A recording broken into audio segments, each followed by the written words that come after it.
and amen. Now, we're going to study our series tonight, The Impact of Good Works. Yan. The impact of good works. In fact, last Wednesday, last Sunday, meron ho tayong mga pinag-aralan patungkol sa impact of our community. How do we bring impact to our community? And we have learned a lot how we can do that by living in accordance to the will of God.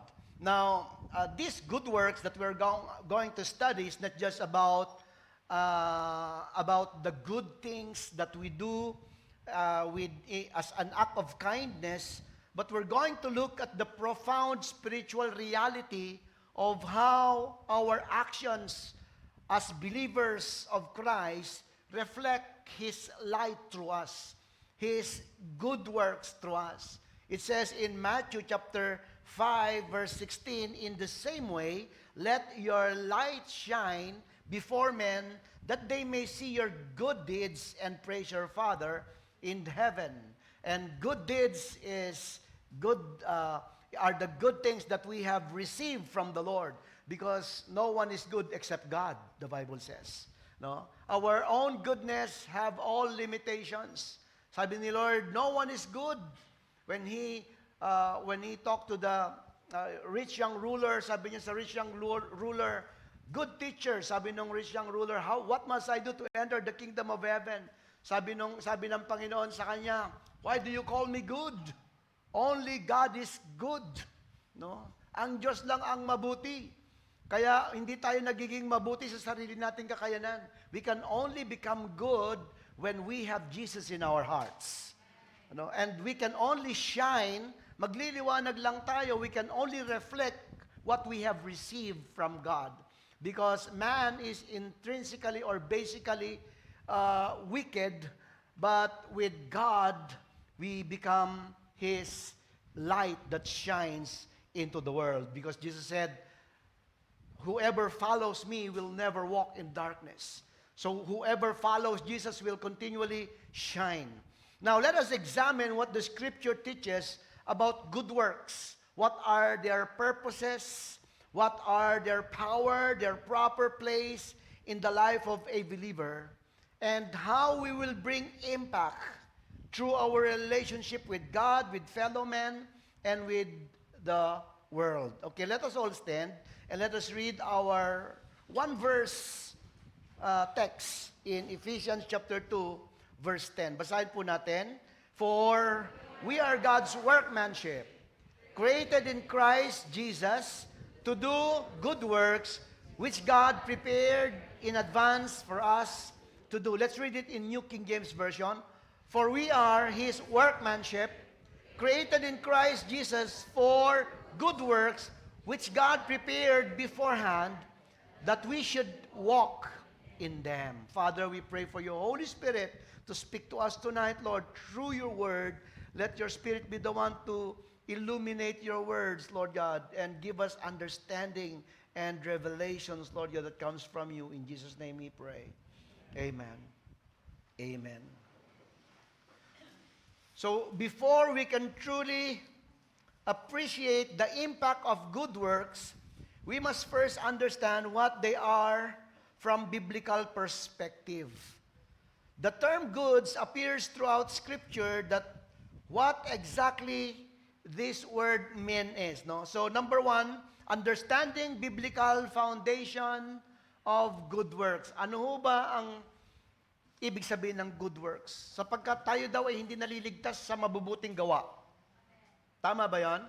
Sabi ng Ephesians chapter 2, you are not saved by your good works. Hindi nakapagliligtas ang good works. Kahit anong gawin mong mabuti, hindi sapat para tayo ay maligtas. Sapagkat naliligtas lamang ang tao sa pamagitan ng kanyang pananampalataya sa ating Panginoon. Ano ho? Now, the phrase good works in Greek is erga kala or erga agatha. It means works that are not just morally good but excellent, honorable, and beautiful in their execution and effect. So these aren't just a result of human goodness or human effort, though they may include them, but biblical good works flow from our faith. No? Itong good works na ito, nagagawa natin, bunga na ng pananampalataya natin. And this is through the empowerment of the Holy Spirit. Hindi madali gumawa na mabuti. No? Tama ba yon? Aminado ho ba tayo ron? Hindi madali gumawa na mabuti. But we are created. Remember what we read in verse 2 ng NIV version. For we are God's workmanship created in Christ Jesus to do good works. Nilikha tayo ng Diyos para gumawa ng mabuti. No? We are God's workmanship. This is to proclaim and to do what He has called us to do. Now, let me give you 3 important truths about good works. Good works, number 1, is that they are part of God's design for us because we were created for them. Tayo'y nilikha ng Diyos para sa paggawa ng kabutihan. Amen po ba yun? Sabihin mo nga sa katabi mo, declare mo yan. You are created for good works. Amen. We are created to do good works. That means that there is a dividing line in our lives that we should be living for, that we should walk on. Merong, sa mundong ito, merong 2 daan, mabuti at masama. At tayo ay nilikha daw ng Panginoon, He designed us to choose the path of good works. No? During the creation, God created the man in His goodness. Sabi niya sa Genesis 1 verse 31, God saw all that He had made, and it was very good. And there was evening, and there was morning, the 6th day. When God created man, He created man in the image of God. And God is basically good. Sabihin natin, God is basically good. If God is basically good, then we have the possibility to live in accordance to God's goodness. We have the possibility to walk in the goodness of God. In the first 5 creations of God, every end of His creation, every end of the day of His creation, He saw that His creation was good. When He created the light, He saw that it was good. When He created the expanse between the sky and the sea, sabi niya ganon, He saw that it was good. When He created the trees and all the plants, He saw that it was good. When He created the animals, the animals that fly to the sky, the birds of the air, and those who swim under the water, sabi niya, and those who crawl on the ground, sabi niya, He saw that it was good. But on the 6th day, when He created man, sabi niya, He saw that it was very good. Why? Because He see His creation in us. He can see the goodness of His creation in us. Kaya gusto mong makita ang kabutihan ng Diyos, ng Kanyang creation, tignan mo yung katabi mo. Tignan mo. Oh, di ba? Gawa ni Lord yan. Amen. But this is not just about our physical, but to reflect His goodness. That is why we have the responsibility. And Jesus is reminding us, or Paul is reminding us in our text tonight, that we are God's workmanship and that God created us for good works. Secondly, the second important truth about good works, they are connected to our identity in Christ.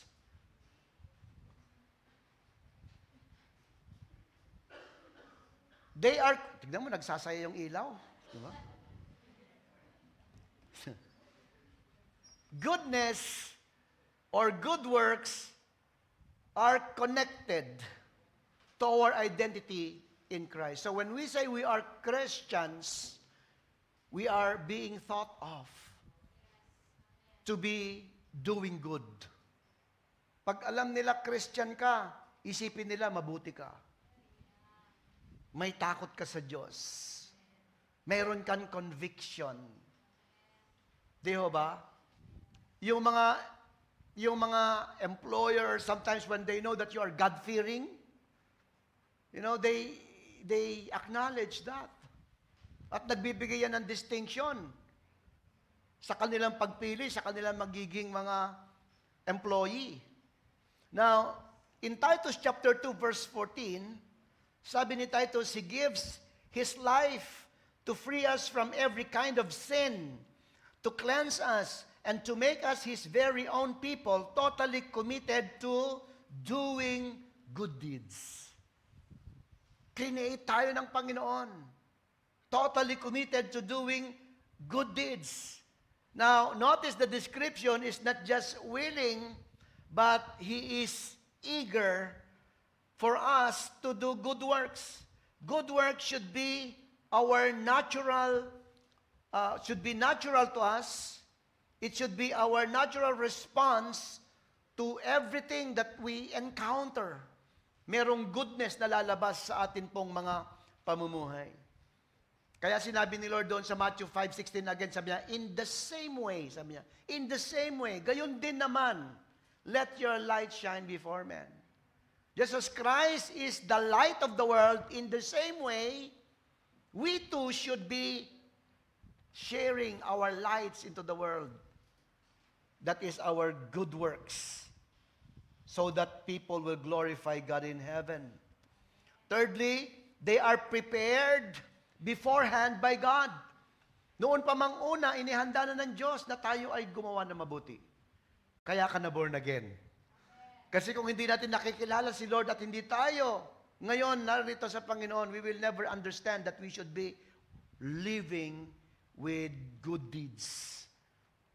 Mamumuhay pa rin tayo ng dating pamumuhay natin. We still live in wickedness, in our own ways, in sinfulness. Pipiliin pa rin natin yung buhay na yon if we never knew about God. But thank God, because through Jesus Christ, God has revealed His perfect plan for each and every one of us. Again, in Ephesians 2:10, sa New King James Version, for we are His workmanship, likha, ginawa ng Diyos, created in Christ Jesus to do good works, which God prepared beforehand that we should walk in them. Kailangan daw natin ngayon lakaran. No, the only way for us to bring an impact is to walk. Lakaran natin yung goodness ni Lord na yon. Kasi if we will only think of ourselves, as I have said, we will be limited. But if we walk in what God has already prepared for us in advance, magagawa natin yon. Encourage mo yung katabi mo, sabihin mo, magagawa natin yon. Magagawa natin lakaran yon, brothers, sisters. Ano ho? Now, Paul reminds us in Philippians 1, verse 6, and I am certain that God who began the good work within you will continue His work until it is finally finished on the day when Jesus Christ returns. Sino man nagpasimula daw ng good work sa atin? Si Jesus. Ano? Yung first statement natin, yung first sentence, sabi niya, and I am certain, sabi ni Paul, that God who began the good work within you. So by the time that we become born again, by the time that we receive Jesus Christ as our Lord and our Savior in our hearts, He began a good work in us. Ang good work nagpasimula na sa buhay mo at sa buhay ko. At ito yung good news. Sabi niya, and He who began a good work within you will continue His work until it is finally finished. Ipagpapatuloy daw ni Lord na gagawin niyang paggawa ng good works na yan. Siya ang gumagawa ng good work sa buhay natin. Kaya hindi mo pwedeng sabihin na parang tignan ko kung kaya ko. Hindi, kaya mo yan. Gusto mong bumait, kaya mo yan. Gusto mo magbago? Kaya mo yan. Kung si Kristo ang pananahanin mo sa buhay mo. Kung siya na yung hahayaan mo na mag-take in control ng buhay mo. Hindi na yung will mo, pero will na ni Lord. Then you can make it. Pero hanggat ikaw ang nananaig, hindi mo kaya. Hindi mo kaya. Kakanta ka ng, di ba? Ako'y tao lang na nadadarang at natutuksurin. Ganyan lang yung kakantahin mo. Sasabihin mo, hindi ko kaya, tao lang. No. Kaya mo yan. Kung si Lord ang mananaig sa buhay mo. Sabi niya, He who began a good work within you. Sana siya yung manguna sa puso mo. Sana siya yung mag-control ng buhay mo. Siya sana yung magdirekta ng lahat ng gusto mo sa buhay mo. At hanggang kailan niya gagawin yon? Sabi niya, until it is finally finished when? On the day when Jesus Christ returns. Hanggang pagbalik ni Jesus. Ang pagbabagong yan, kapatid. Ang paggawa ng Diyos na yan sa buhay natin. Hindi yung, ay tapos na ako ng lahat ng trainings ko. Okay na ako. Hindi, kailangan mo pa rin. Si Lord na siyang mag-control habang nabubuhay tayo. Kasi hindi natin kaya ng sarili natin. So, here we find a crucial purpose of good works. They are not meant to direct attention and glory for us, but the glory belongs to the Lord. No? Kaya nga, hindi ikaw yung nagdadala ng kakayanan eh. Kasi pagka ikaw yon, ang glory babalik sa'yo. Kasi pinilit ko maging mabuti ako ng sarili ko. Ano? Magiging sa'yo yung kaluwalhatian ng mga bagay na hindi mo naman talaga kayang gawin. Napo? Pero pag si Lord, pag sinabi sa'yo, alam mo, paano mo nagawa yon? Sasabihin mo, si Lord lang. Salamat sa biyaya ni Lord. Diba? Wala kami pagmamalaki. Uy, paano mo naiwasan yung bisyo mo? Si Lord. Paano mo naiwasan yung kirida mo? Si Lord. Paano mo natigilan yung mga bagay na ginagawa mo dati? Si Lord. Hindi mo ikaw lang talaga. Hindi mo kaya ng ikaw lang. So, biblical good works are actions motivated by our faith, empowered by the Spirit of God, which He has prepared beforehand in Christ Jesus.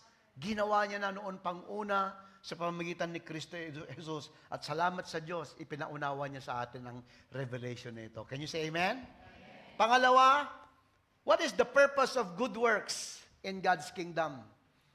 Bakit ba kailangan ng good works? Good works cannot save. Ephesians chapter 2:8, sabi niya, for it is by grace you have been saved, through faith, and this is not from yourself, it is the gift of God, not by works, so that no one can boast.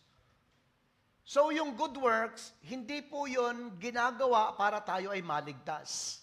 Yung good works ay bunga ng mga patotoo natin na tayo ay ligtas na. Nagets natin yon? Hindi tayo naliligtas dahil gumagawa tayo ng good works. Pero tayo ay gumagawa ng good works kasi ipinapakita nito na tayo ay ligtas na. So what does it mean? A people who claims to be saved will manifest himself the goodness of God. Ang taong ligtas, gumagawa na ng mabuti. So, anong ibig sabihin nito? Number one, good works glorify God. No? Ang mga mabubuting gawa ay nagbabalik ng kapurihan at kaluwalhatian sa Panginoon. So kung dati, nung hindi pa tayo Kristiyano, nung hindi pa tayo born again, hindi pa tayo nagsisisi sa ating mga kasalanan, pawang mga sarili naman natin iniisip natin. Pawang mga bagay lang na gusto natin, pawang mga bagay lamang na hindi nagbibigay ng kapurihan sa Panginoon ng ginagawa natin.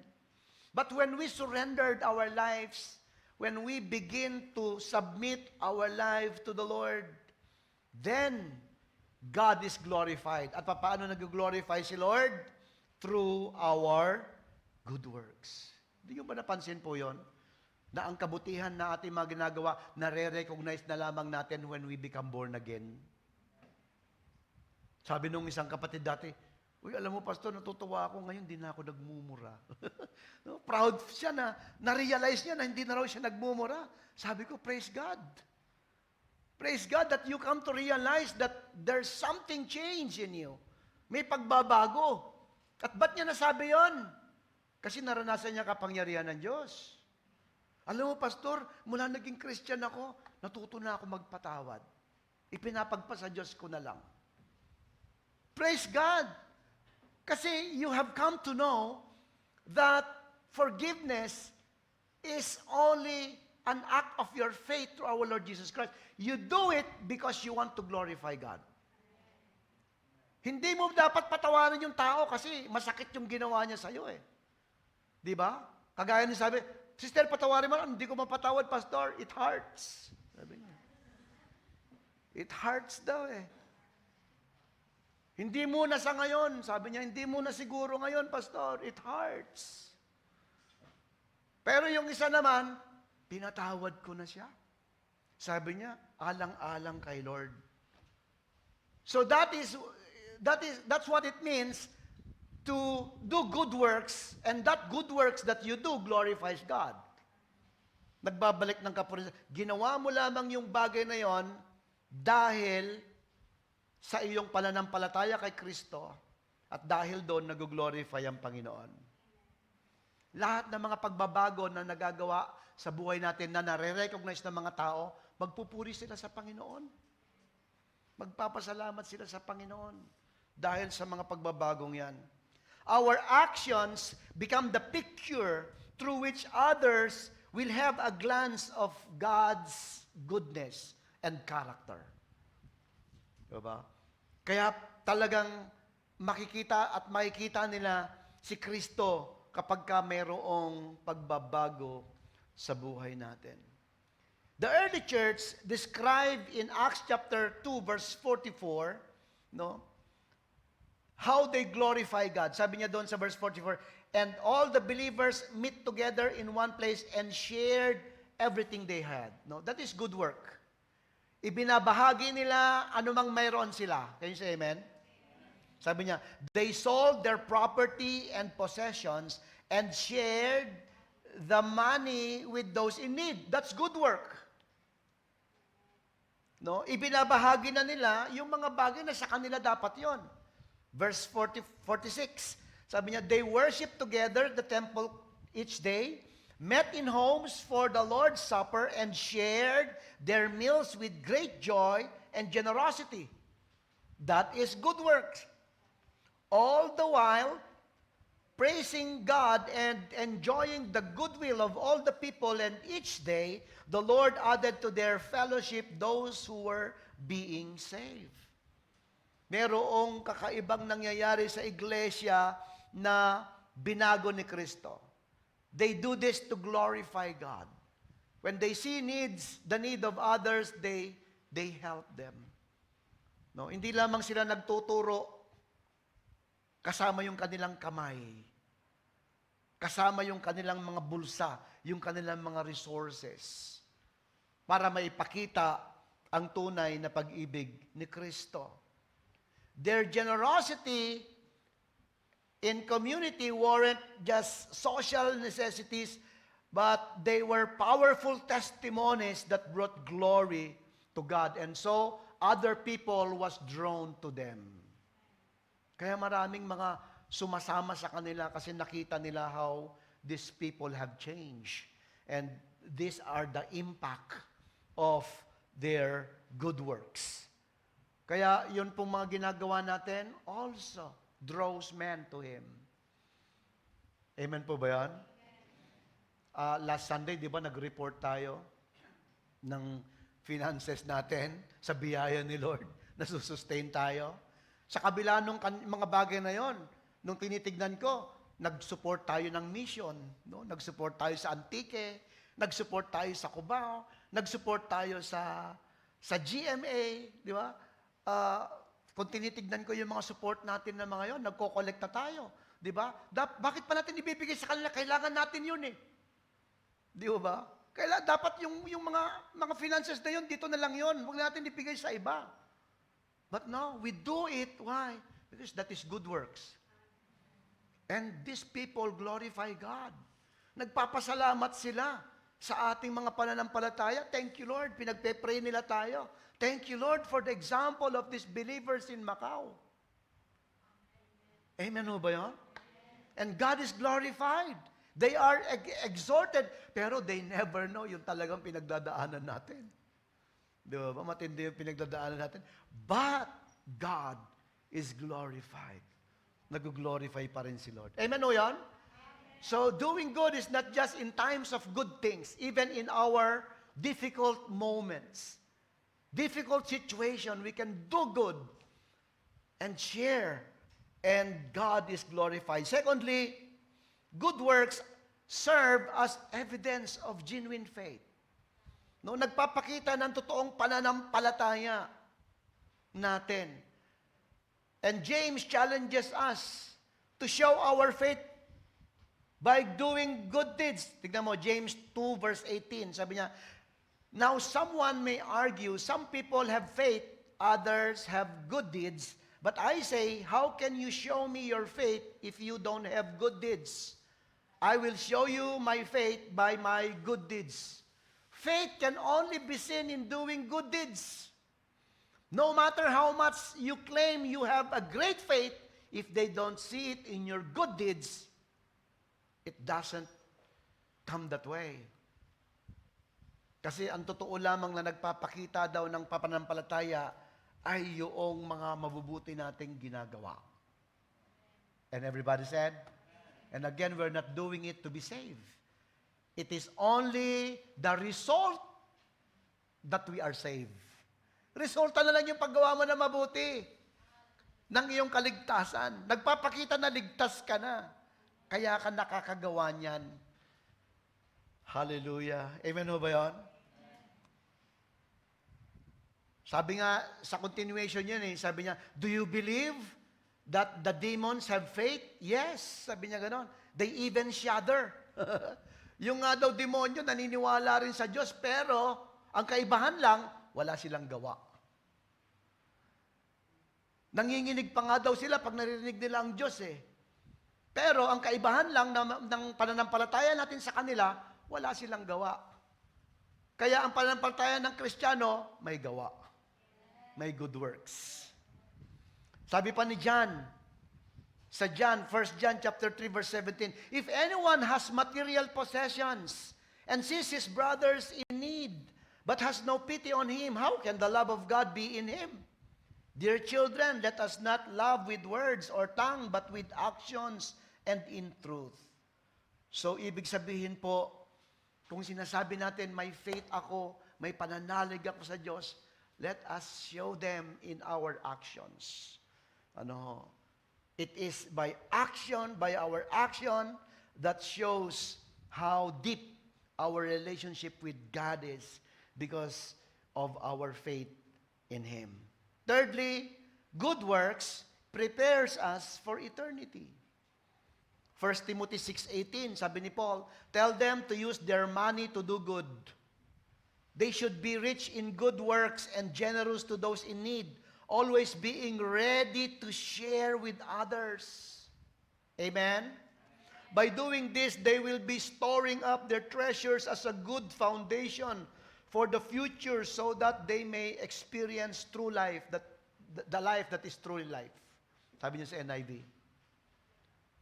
Turuan niyo silang gumawa ng mabuti. Gamitin ang kanilang mga pera sa paggawa ng mabubuti sa kanilang mga kapwa.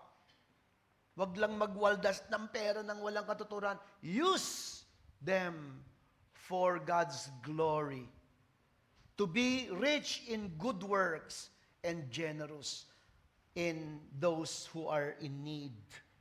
Our good works don't earn heaven, but they do follow us into eternity. No? Yung good works natin, Pagdating ng panahon, susundan daw tayo nun. Nasa Revelation 14, verse 13, sabi niya, Then I heard a voice from heaven say, Write, blessed are the dead who die in the Lord from now on. Yes, says the Spirit, they will rest from their labor, for their deeds will follow them. Wow. Yung mga ginawa mo sa ibabaw ng lupa, it will follow you in heaven. Di ba nga, sabi ni Lord, everyone will be rewarded according to his deeds. Whether that is good or bad, susundan daw tayo nun. At yung ginawa mong mabubuti na yon, magdadala ng patuloy na kapurihan sa Panginoon. The good we do in Christ's name has eternal significance. No? Number 4, good works fulfill our created purpose. Ibig sabihin po ay it will only guarantee what God had promised in Ephesians chapter 2:10, that He who began a good work in us, this good works, who created good works in us, no, we will be able to live by them according to what He had promised. So, sabihin mo ulit sa katabi mo, we were created to do good works. Ayan po yung pangalawang point ho natin. That is our purpose, the good works in God's kingdom. Kaya lahat ng ginagawa natin sa Panginoon, nagpupuri ka man, worshiper ka, usherettes ka, ano man yung ministry mo, you're doing that good works. Because God has did that for you in advance for you to do. Hanggang kailan daw natin gagawin yung good works na yan? Hanggang sa pagbabalik ni Lord. Amen po? Ano man yung ministeryo mo, ano man yung mga bagay na ginagawa mo, well, ministry alone is not enough. Our personal lives, in our families, in our communities that we go through every day, dapat nakikita nila yung good works na yan. And you do it because of God's kingdom. The third is the three major impact of good works. Let us understand the three major impact of good works. Ano ba tong tatlong aspeto na ito ng impact ng paggawa ng mabuti? Number 1, our good works displays our relationship with God. Ipinapakita lamang nito kung ano ang totoong ugnayan natin sa Diyos. Kaya na tayo gumagawa ng mabuti. No? Good works are fundamentally acts of our worship to the Lord. Romans 12 verse 1, Paul says, Therefore, I urge you, brothers, in view of God's mercy, to offer your bodies as living sacrifices, holy and pleasing to God. This is your spiritual act of worship. Ialay ninyo ang inyong mga buhay, ang inyong mga katawan bilang buhay na sakripisyo, a living sacrifice. Kaya po ang paglilingkod kay Lord may kasamang sakripisyo. Sakripisyo ng puyat, sakripisyo ng pagod, sakripisyo ng finances, sakripisyo ng kalooban. Gusto mo mag-retaliate, magpapatawad ka na lang. Sakripisyo yun eh. Magle-let go ka na lang. Magmamahal ka na lang. Diba? Lahat ng mga yon, sabi niya, let us be a living sacrifice. Maging kaaya-aya sa Panginoon. Offer your bodies as a living sacrifices, holy and pleasing to God. This is your spiritual act of worship. So worship isn't just limited to what we do in the church service, but it encompasses our whole lives. It is our worship to God. The way we relate with our spouses, sa ating mga anak, sa ating pamilya, sa ating mga kaibigan, that is our act of spiritual worship. No? Living in accordance to the will of God. Ano po? That is why we are being taught also that when we worship, we don't only sing to God, but we sing what? In our own spirit, regardless of what we feel, regardless of what is going through in our lives. That is your sacrifices to God. You don't feel like you wanted to worship God, but you worship God anyway. Bakit? Kasi ginagawa mo yon bilang sakripisyo mo sa Panginoon. That brings impact. That is good works that brings impact. Amen ho? Good works are also expressions of our obedience to God's command. Kaya alang-alang na lang kay Lord, ginagawa ko po yon. No? Ginagawa ko pong bagay na yon, alang-alang kay Lord. Because that is your worship. Jesus said in John 14 verse 15, if you love me, you will keep my commands. Kung mahal natin si Lord, susundin natin siya kahit masakit, kahit mahirap, kahit na may kasamang sakripisyo. Our obedience doesn't earn God's love, but it demonstrates our love for Him. Nakuha po natin yan? Yung pagsunod po natin, hindi po yun nag-gain ng pag-ibig ng Diyos. Hindi ka sumusunod para mahalin ka ng Diyos. Pero, sinusunod natin ng Diyos dahil i-demonstrate natin na mahal natin siya. How many of you loves God? Then, it only shows through our good works na ima-manifest sa pamagitan ng good works natin. The second major impact of good works, our good works builds up the body of Christ. Pag nilalakaran natin ang paggawa na mabuti sa ating iglesia, lalago ang church. Sabi niya sa Ephesians 4:16, He makes the whole body fit together perfectly as each part does its own special work. It helps the other parts grow so that the whole body is healthy and growing and full of love. Kung ang bawat sa atin, ginagawa natin yung ating mga tungkulin ng may pag-ibig. Hindi tayo nagiging uncooperative, hindi natin pinapahirapan ang iba sa ministry natin by not cooperating. But we'll just, kahit na mahirap, kahit na medyo kailangan ng sakripisyo, we abide by it. Sige na, let's go. Sabi niya, lalago daw ang iglesia. That is good work. Are we here? Kaya pag may panawagan dapat, let us comply. Para hindi mahirapan ang paglago ng iglesia. When we say, let us all evangelize, let's do evangelism. When we say, let us all do these sacrifices, let's do all these things. Because it's not for us, it's for the Lord. Sabi niya doon sa Ephesians 4:6, di ba? 16, sabi niya, ano yan? As each part does its own special work, it helps the other parts grow so that the whole body is healthy and growing and full of love. Our good works builds up the body through our service. Okay? So let us notice the phrase, as each part does its special work. Kung gagawin ng isa't isa ang kanilang mga dapat na tungkulin. Pangalawa, good works creates a culture of Christ-like love in a community.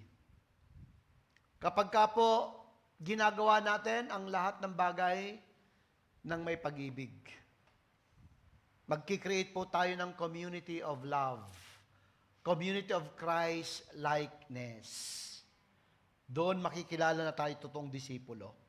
Kaya sabi ni Lord John 13:35, by this everyone will know that you are my disciples if you love one another. Matuto tayo magmahal sa isa't isa. The distinguishing mark of Christ followers is not about our doctrinal statement or church worship styles, but it is how we love one another through tangible good works. Yung paggawa natin ng mabuti sa kapwa po natin, pag-ibig kay sa Diyos yan eh. Pag-ibig kay Kristo. Amen ho? Pero hindi na naman pag-ibig yun nangungunsinti ka. Na alam natin na merong hindi tama pero tinahayaan lamang natin. Ano po? In fact, sabi po ni Paul, that speak to one another and to, ano yun sabi niya? Love, show your love, ano nga ulit? Show your love for others by saying, nawala ako. we have to show that love to others as we have that opportunity to show it. Kinakailangan natin na, yan, speak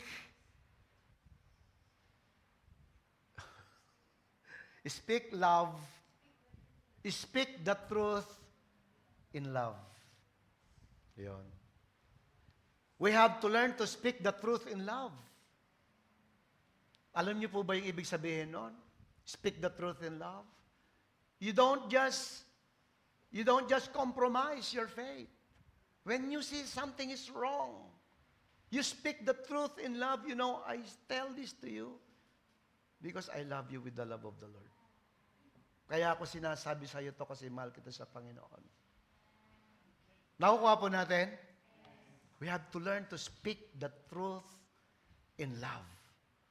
Rather than just, being quiet. Hindi, pag-ibig rin pala yun. In fact, di ba sabi ng Proverbs, open rebuke is better than hidden love. Kaya minsan, may mga nagsusubong sa akin, may mga, Pastor, yung gano'n, anong ginawa mo? Ay, ayoko na makialam. Ayaw mo na makialam. If it is your member, why don't you talk to the person with love? Amen o ba yan? You talk to the person with love. Kapatid, hindi tama yon. Sapagkat ang sabi ng salita ng Diyos ay ganito. And pray for that person. Are we learning? That is good works. Di ba? Wag lang natin, halimbawa, payosi-yosi na lamang yung, tapos, di ba, you're not helping the person. Let me pray for you if that is your weakness. Di ba? Rather than just, yung kinukonsinti mo na lang na, a person doesn't want to make change. At tayo, bilang pakikitungo natin sa kanila, dahil ayaw rin natin na sila ay maging negatibo sa atin, pababayaan na lang natin. Amen? O may kakilala ka, alam mong may pamilya sa Pilipinas, nakikipag-boyfriend dito. Di ba? Alam mong meron ng commitment, pero may mga ginagawang mga iba, di po ba? These are all practical that sometimes we tend to just pinababayaan na lamang natin without doing anything. And then we expect to make disciple of these people. No, we cannot make disciple by compromising. So, good works is a culture of Christ-likeness that shows love in a community. Pakita natin yung pag-ibig ni Kristo na tayo po ay sumusunod ayon sa mga kalooban ng Diyos. Kultura po yun eh. Kultura yun. When we know something wrong, don't be afraid to talk to the person with love. No, with love. Do it with love. I do this because I love you. Amen po? Ba't parang ang tahimik? So people may question our beliefs. They may dispute our theology, but they can't easily dismiss our genuine, sacrificial love expressed through our good works. Ano po? Meron nga akong natutuwa na pag naalala ko yun sa verse sa Proverbs. Sabi niya, pag itinutuwid mo daw yung tao, lalabas minsan na galit siya sa'yo. Pero pagdating daw ng panahon, sabi niya, pasasalamatan ka niya sa ginawa mo. No? So, merong sometimes risk, perhaps kung ano yung respond ng tao, pero pag ginawa mo yun later on, magbabalik ng pasasalamat. Bakit? Kasi naitama mo yung kanyang pagkakamali. Amen. The third is our good works prepares the people to know Christ. Yan ang impact niya.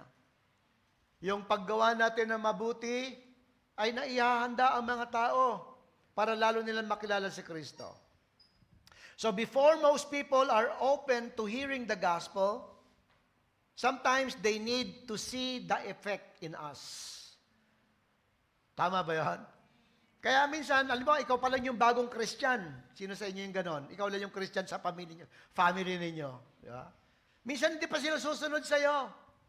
Hindi mo sila basta-basta maaakay. Hindi mo basta-basta ma-demonstrate sa kanila.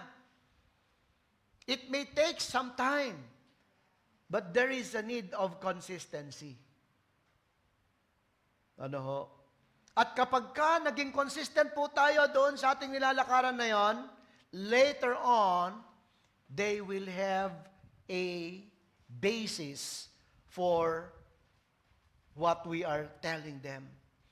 Because good works create curiosity and credibility to others.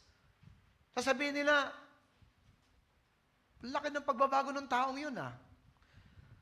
Ang laki ng pagbabago ng ate ko ah. Ng kuya ko ah. O yung tatay ko, ang laki ng pagbabago ah. So pagka nakita nila yung pagbabago na yon, they begin to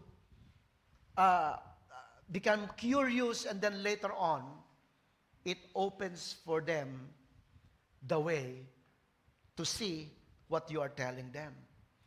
Kaya nga sabi ni Peter sa 1 Peter 2:12, instruct the believers to live such good lives among the pagans, that though they accuse you of doing wrong, they may see your good deeds and glorify God in the day He visits us. Ito yung text natin last Sunday, no? Sa yung EEB first 1 Peter chapter 2 verse 12, no? Sabi niya, you are living among people who do not know God. So be very careful that you always live in a good way. Next slide. Sometimes these people may wrongly say that you do bad things, but if you continue to live in a good way, they will see that you really do good things. As a result, on the day when God comes as judge, they will give honor to Him. Kita natin? Kahit na raw meron silang kapintasan sa atin, kahit na sila ay mangusga sa atin, pero ipagpatuloy mo lang yung paggawa mo ng mabuti. But if you continue to live in a good way, they will see that you really do good things. Mananaig pa rin yung mabubuting bagay na ginawa ni Kristo sa buhay mo. So Peter recognizes that good works create a platform or preparation for the gospel. Nung unang panahon po, ang mga Kristiyano ay dumadaan sa matitinding pag-uusig. Dumadaan sa matinding mga panghuhusga ng mga tao. No? They are being accused of pagan worship or idol worship. No, iba-iba yung kanilang mga panghuhusga sa kanila. At sila po ay pinapersecute. But there comes a time that there was a great plagues that came during their times, and many people have fled away. Marami sa mga, kumbaga yung mga taong mga naniniwala sa Diyos, nagsialisan, naglipa na, no? Or nagtakbuhan. Pero merong mga totoong mga mananampalataya na nanatili sila doon sa church, doon sa kanilang mga lugar. And while everyone is fleeing away, these Christians begin to rescue those who are sick, those who are struck with plagues. They begin to take care of the infants, and they treat slaves as their co-equals.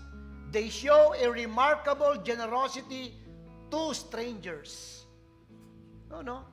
Nung dumating sa panahon na merong opportunity sa kanila na ipakita yung good works, kahit na yung mga iba, dahil matindi nga yung plagues na yon, yung sarili na lamang nila yung tinignan nila, pero merong mga Christians na imbes na yung sarili nila, ang kanilang sarili nilang kapakanan ang tignan nila, ang tinignan nila yung mga nangangailangan. And you know what? These countercultural good works created a natural opportunities to share the reason for their distinctive lifestyle in Christ Jesus. And the result, many believers have come to know the Lord.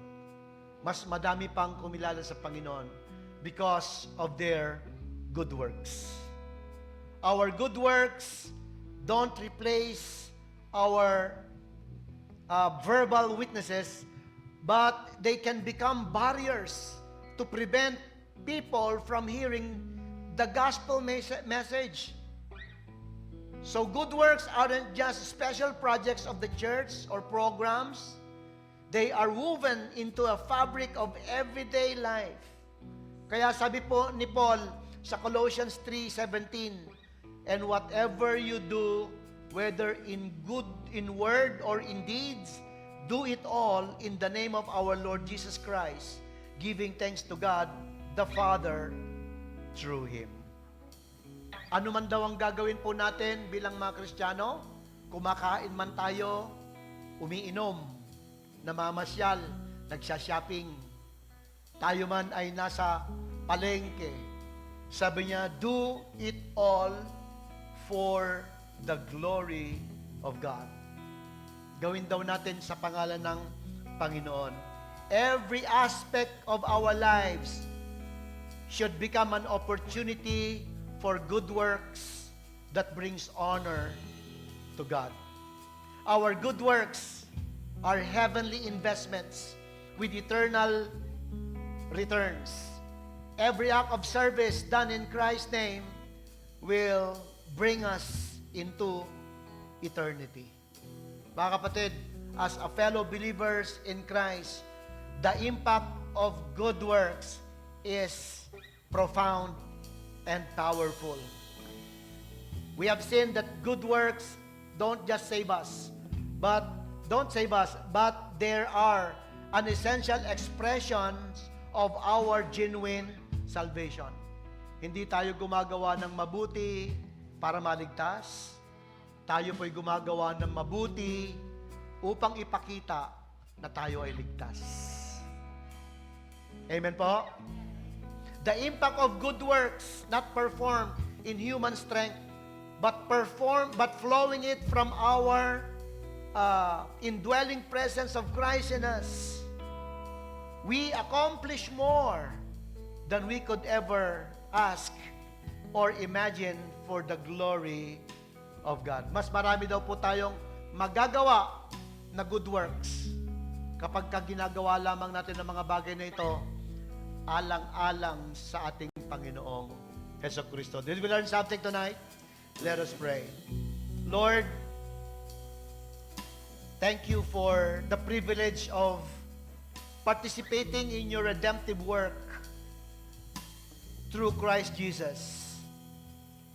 Help us, Lord, to reflect your light that shine in our hearts, O God.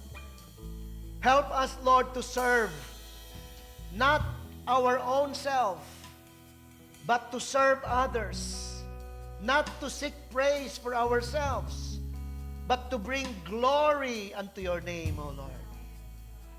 Lord, use our every efforts to do good works for the advancement of your kingdom until you come back, Lord. Panginoon, hayaan mo po na ang mga bagay na amin pong natutuhan sa buwang ito bring an impact, Lord, will truly manifest in us in every way, in every opportunity. Hallelujah. Tayo pong lahat ay tumayo.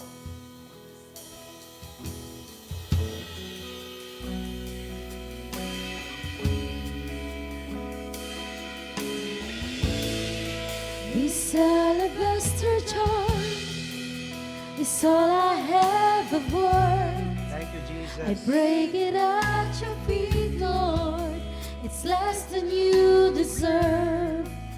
You're far more beautiful, more precious than the oil, the sum of my desires and the fullness of my joy.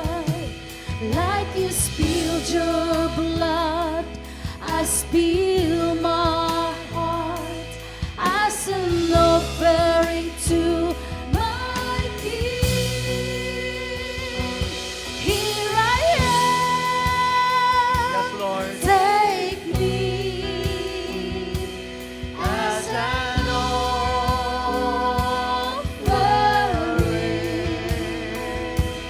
Here I am, giving every heartbeat for your glory. Take me. Hallelujah.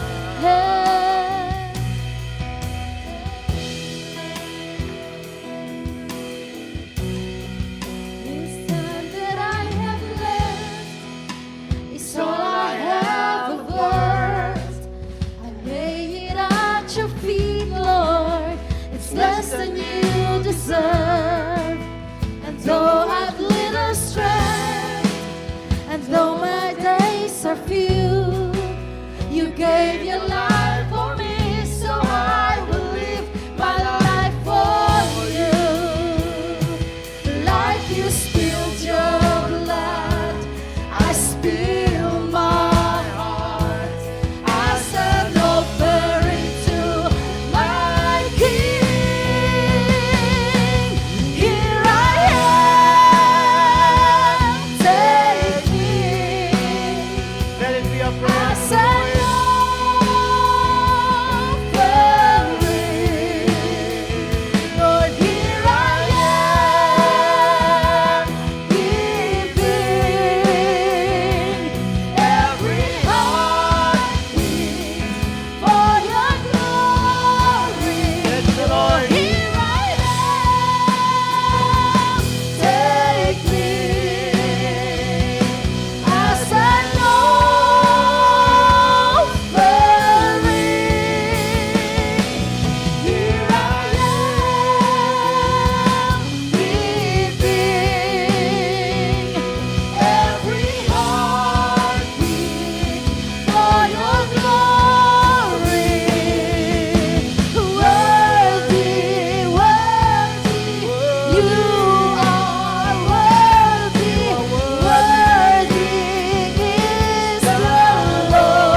declaration to the Lord tonight. Take me We give our lives as an offering, as Lord. an Offering. Lord, Here I am, giving every heartbeat for your glory. Take me. Yes, Lord, it is our declaration tonight. May you help us, O Lord God, as we end this series for this month, Lord. May we bring an impact, Lord, for your glory, O God. We cannot do it on our own. We need your Holy Spirit. We need you, God. We need you, Lord God, to continue the work you have begun in our hearts, Lord. We need you to finish, O Lord God, what you have started in us. Tulungan mo bawat isa sa amin, Panginoon, lakaran ng iyong kalooban, at hayaan po ninyo, Panginoon, magmanifesto ang anumang mga bagay na amin pong tinamasa buhat sa inyong salita. Pagpalain niyo ang buhay ng bawat isa.